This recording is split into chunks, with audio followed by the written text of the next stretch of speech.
Hello, welcome to the Not a Vomit Podcast, extension of the Vomit series of podcasts. As always, I'm host Mac Taylor, and today we're going to be talking about episodes 3 and 4 of the Real World Reunion, Real World Homecoming, whatever they're calling it. They're reuniting of the original season, episodes 3 and 4. And also, I'm just going to do a little bit of a disclaimer here because there's a lot of topics involved in this episode that, unlike a lot of the reality shows I cover on here, that are silly and we can have fun with. There's a little bit more serious content here. And also, a lot of my opinions, full disclosure, I am, a white male, straight white male that, I try to see all sides. I'm going to try to see all points. I will say where I stand, but I will try to understand everyone's viewpoints. But, this is just, one way of looking at it. I try to look at all of it, but I'm saying that this is just me talking about it. Of course, there is plenty of conversation to be had from the material we talked about in this podcast. And, comment down below. Let's have a respectful conversation and listen to each other's points. We can debate things, but let's not be rude. Let's not be mean. Let's not be disrespectful, because any of that kind of comments will be removed, because this is a serious issue that even after all this time is still an issue in this country we live in, and that we need to be able to have conversations without taking it to a personal level. So that is very important to put all out up front before we talk about this episode. And I'm going to try to I'm taking this as seriously as I possibly can, because that's what these issues deserve, is to be, taken as they are. So we start out, we had that whole thing with Becky and Kevin, where Kevin was trying to make a point and bring it to a deeper conversation. And unlike the original encounter in 92, he knows how to do it more calm and more focused. Because I think because he was so passionate about it, he didn't quite know how to actually converse about it. He was angry, and he should be angry. And he was venting about his viewpoints and didn't really want to listen to anybody else's at that time. Now he's much better at trying to, but like, she won't let him finish a statement, and he's getting frustrated, as one would.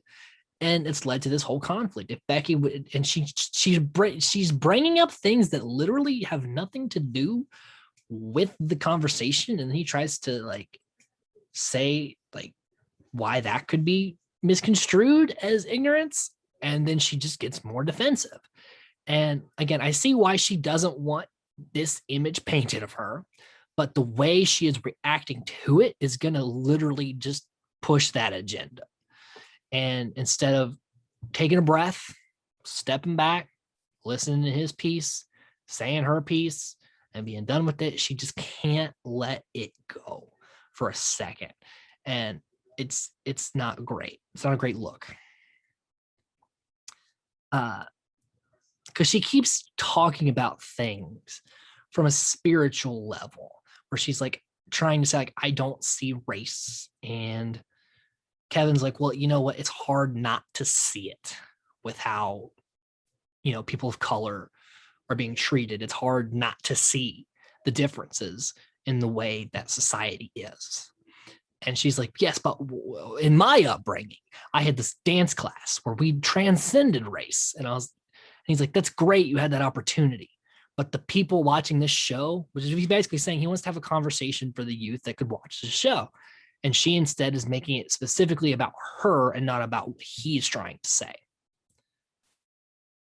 And she can't let that go. So she just keeps talking about, I'm not racist. I'm not this. I was with all these African people, and we blended together in this dance troupe. And he's like, that has nothing to do with what we're talking about. And Heather B is like, this is super awkward to be in the middle of, which, yes, anyone who's not Becky and Kevin are extremely uncomfortable. But they all are like, Becky, just listen. And she won't. Norman tries to interfere too, and to save her from herself, because he knows how this is going to be portrayed if she doesn't stop. And he's trying to, and she won't listen to him either. And Kevin says he's annoyed with her constant wealth talk. And they cut to clips of her saying, like, oh, well, we live in, and again, I'm not entirely sure on the names of shit, but like France, so we can fly here, and then we have a house here, and we can do this here, and we can travel here. And he's like, instead of like running down a list, like spending this time that we have together, running down a list of our accomplishments and the places we've been and how much money we have, let's talk about these pertinent issues, because he was always interested in talking about those issues. I really think that's why he went on the show to begin with. And instead, Becky's like, well, and she makes a point of like, hey, I worked for this. I should be able to talk about it, which is valid. And he even later says, I apologize for bringing that into that. I'm not saying you should apologize for traveling at all. I'm just saying that with this time we've been presented, we should have a little bit of a deeper conversation than like the stuff we have. And he even brings up that within the Black culture, that there's this thing of like wealth naming and like bringing value by how much money you have instead of being a genuinely good person. I think, again, that's just me trying to like put a message to everything he's saying. I could be completely wrong. I can't speak exactly for Kevin or Becky, but I believe that was the point he was making. Like, we need to try to have deeper, more human conversations. While the wealth and stuff is nice, like, it doesn't constantly need to be brought up. Again, I think that's what he's saying, but I'm not 100% sure on that. And I just want that to be known. I wasn't there. I don't have all the footage, but from what I've been presented from the show's edit, this is the point I think they're trying to make.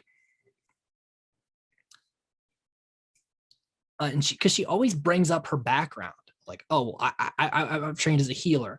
I did this with these group of people. I did this group of people. So that should get me out of the situation. And that's not exactly the way to go about it. Like Kevin brings up, like, just because you have a Black friend or whatever doesn't excuse that you made a mistake or that something you said was wrong. And instead of saying, you know what, you're right, I'm sorry, it's just a constant, well, you know what, that's not what I'm talking about. I'm talking about this. This is not what I'm talking about. And he's like, well, you let me know. I'm not gonna let you finish because what you're saying is wrong. And he's like, okay. And Julie even says, hey, you know, when I had this stuff back in 92, I came from a place of privilege, and privilege isn't necessarily a bad thing. It's just saying that, you know, as a white person, I've never experienced like discrimination based on the color of my skin. That doesn't typically happen. It not saying it doesn't, but it's less common than people of color would have to deal with, right? So extremely less common. So, and Julie said she just never looked through that lens, being as young as she was, but now that she's older, she tries to look through that lens. And like, she took her kids to like a Selma Memorial March and stuff to try, and they're like, we're the only white people here. This is uncomfortable. And she's like, yes, you should feel uncomfortable. Uncomfortable brings out conversations that need to be had. And in fact, probably the more uncomfortable you are with a conversation, the more important it may be.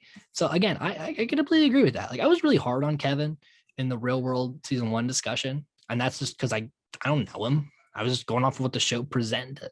But it seems he has matured and evolved quite a bit to someone you can now have a conversation with and really wants to genuinely make things better for the next generation. And that's great. Like, I can't really complain about that. And I can't fault him for being passionate about this topic. He spent his whole life wanting these kind of things to happen. So let me get old footage of Becky talking about how great her education was and how all the stuff she had. So even then, she really was constantly trying to say, well, because of this thing I have, this excuses anything I say. And again, that's not what she said, but that's like from the footage and how everything is put together, that's how it translates. And I'm not trying to say, like she says, I don't want to be the poster child for white privilege. I don't think she is. I just think that she is not great with communicating in an uncomfortable situation. And not a lot of people are. Not a lot of people are. I myself sometimes find it hard to listen to what people have to say because I'm passionate about the issue. And that's something a lot of people can learn from. So I'm not saying she's the poster child. I don't think Becky's a bad person. I just think that she let this situation get the best of her. And that's a sad thing because this is a really big opportunity they've been presented with to get together after all these years and talk about these things. And she's willing to throw that to the side over an argument. And that's not what we really wanted to see this cast do. And then Norman ends up telling her to shut up, which is not great on his part, but he just wants her, like he's interjecting to save her from herself, and she just won't listen, and he's getting frustrated. Norman is not the best under pressure either. So it becomes a huge mess.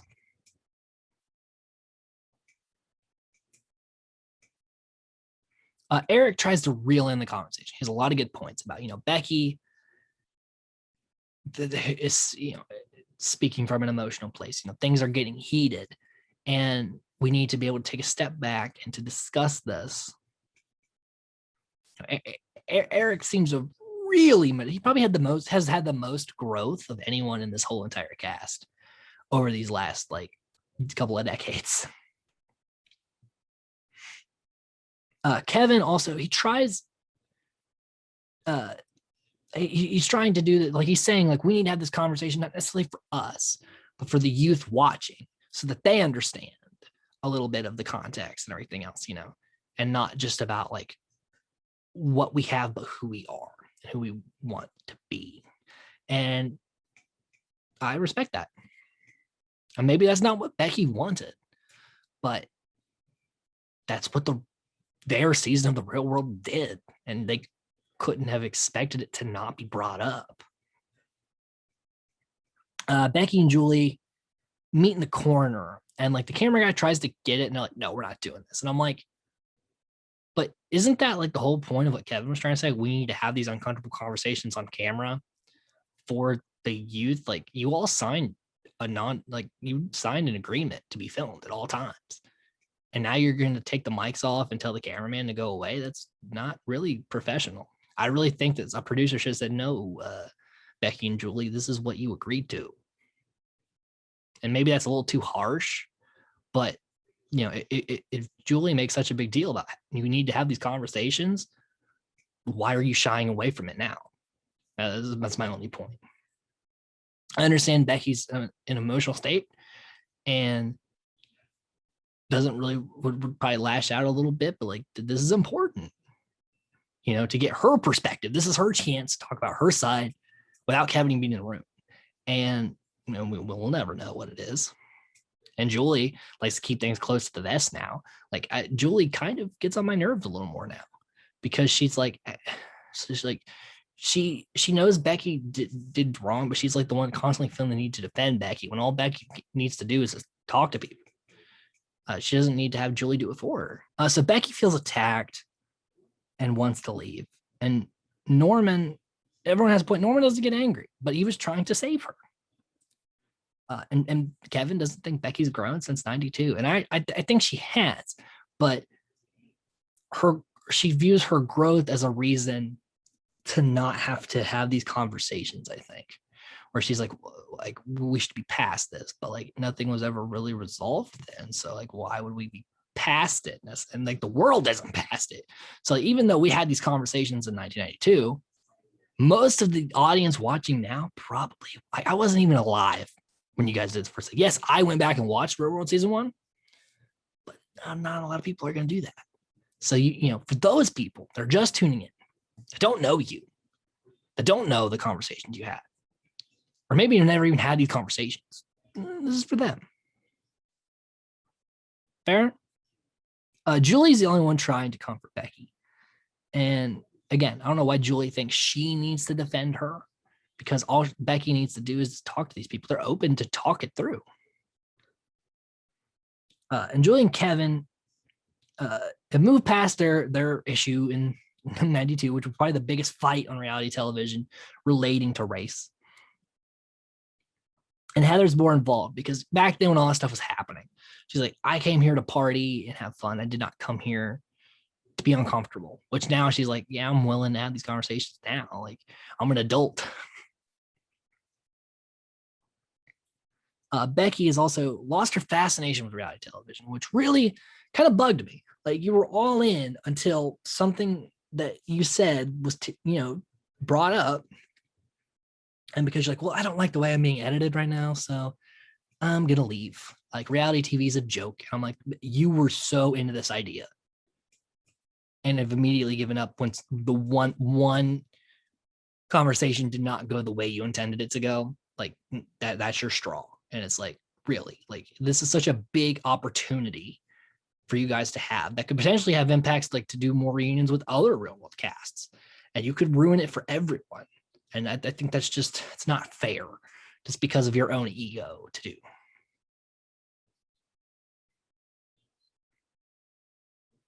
So Andre and Kevin, they take a walk, trying to clear the minds. And they talk about, Andre's like, hey, I didn't understand a lot back then. I still don't understand. But it's crazy that what's going on with like police brutality and stuff, it's still happening today. And, I think about a lot of valid points. You just don't really know how to get them across at the time. And these two girls come up because like, we have a selfie in case you're famous, which is great. Like, yeah, there's a camera crew following them around. They're definitely have some sort of notoriety, but also like, who are these girls? These fame digging girls. So Becky rushes out to kind of separate. Norman and Julie try to talk to her. She's not having it. And Norman and Becky, like, Norman's tore up because they were so close on the show, off the show. Like, they had remained very close over the years. And he feels like she's kind of throwing him away over this thing that he had nothing to do with other than trying to tell her to stop doing what she's doing. And Julie's momming the shit out of the situation because Norman's kind of shit talking. And she's like, well, we don't need to, she's not here to defend herself. And I'm like, Julie, again, why are you the one interjecting here? I just don't get it. I don't know why you feel the need to do this. And Julie thinks she'll leave the show. Everyone else is like, no, there's no way she leaves, like, after all this.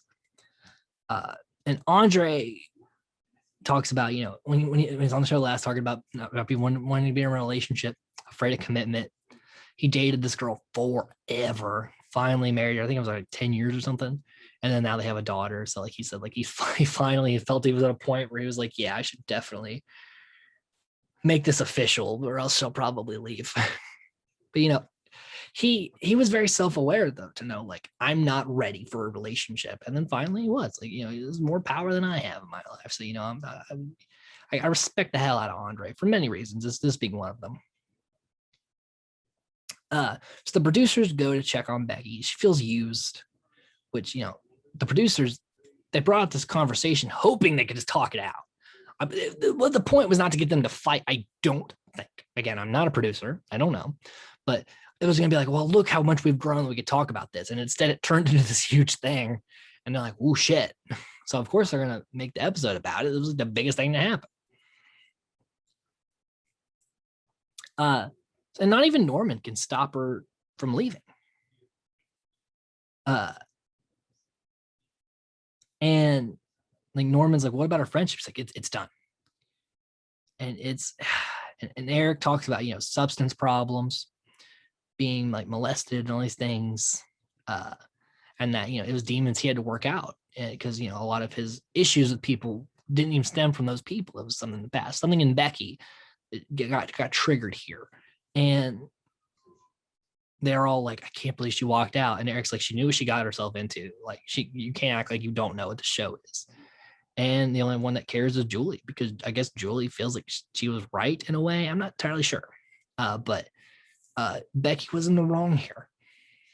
Whereas I think the initial fight in 92, she was in the right because Kevin was not good at really getting his point across of what the hell they were talking about.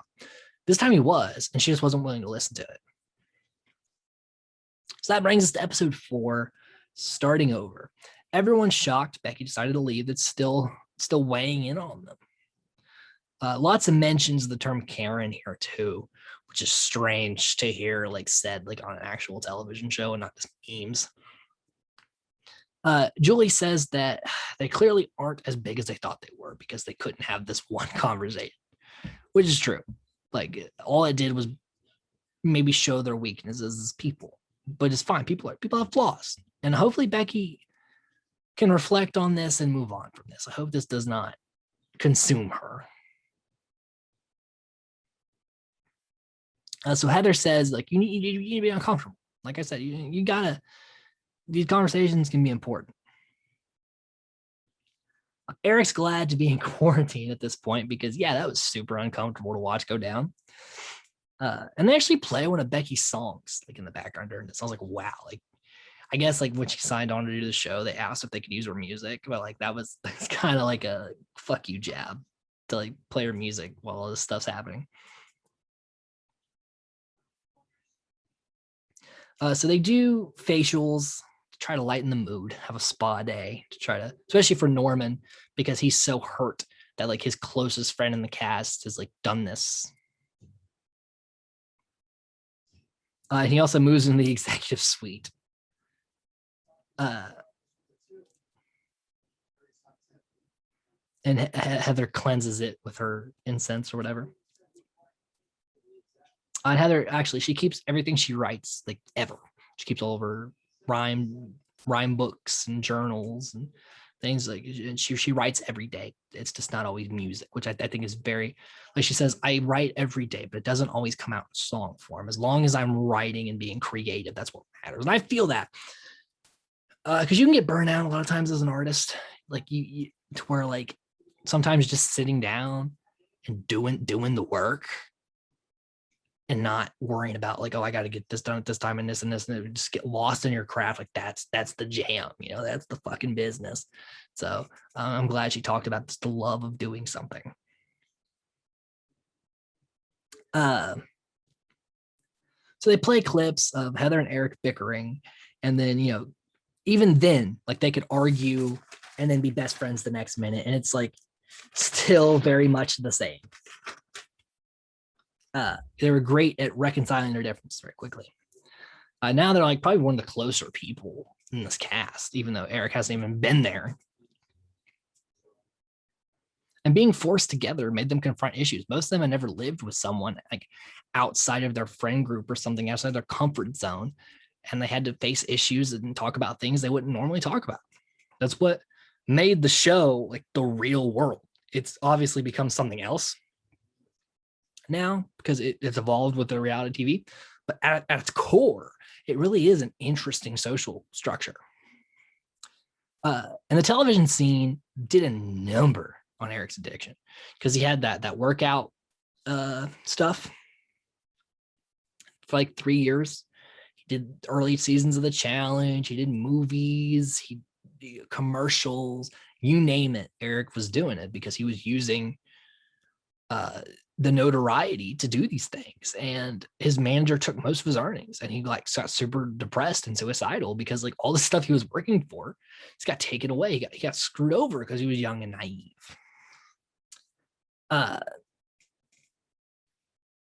And a point that's made about Becky getting frustrated is that when they lived together in 92, they were always going to work and leaving the apartment to hang out with other people. Now, because of COVID, they're literally stuck in the house together all the time.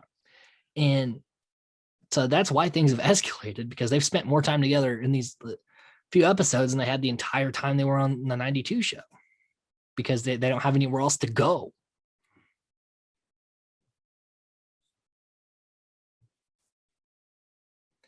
And Heather's like, look, I'm not chasing anybody, Becky down and forcing this.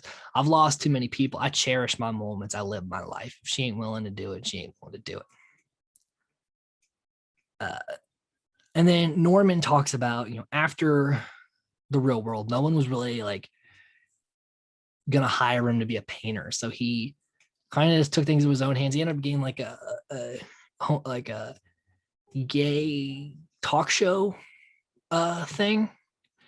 And he did early challenge seasons, and he wrote and directed a movie which actually won awards. Like he did multiple avenues to try to just get notoriety, and he was finally able to become a painter, but because like galleries kind of went out of style and started closing down, he pivoted. He made this on a plane to be able to like write like this little multifaceted stand, and but then due to COVID restrictions, like he pretty much can't move the product, so he lost his apartment and was forced to move back in with his parents, and he can't afford to ship most of his stuff from New York or Los Angeles, I can't remember which one he lived in, to Michigan. And when Heather offered him financial help, he said, "Look, buy my paintings if you want to help me financially. I don't want a handout. I want to earn it," which speaks volumes to Norman. So he's really in a tough spot, and like that's rough. Like pretty much the past year or two, like your life's kind of falling apart, and you're willing to come on the show and be vulnerable. It's very commendable.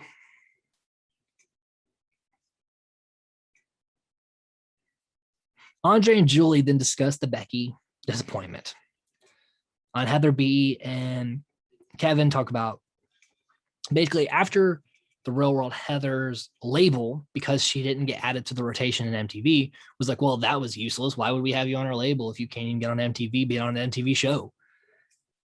So they dropped her and she went independently, released a few albums, had some very great success, but then kind of pivoted to radio because she fell in love with radio, and her career evolved. And she still loves music, but she loves doing radio shows. She does 3 of them, which is fucking crazy. And she just loves what she does. That's how you enjoy your life, right? And Heather really seems to be the most successful so far of the group out of just enjoying life, like really taking advantage of it, and Heather's always been one of my favorites, and that definitely helps.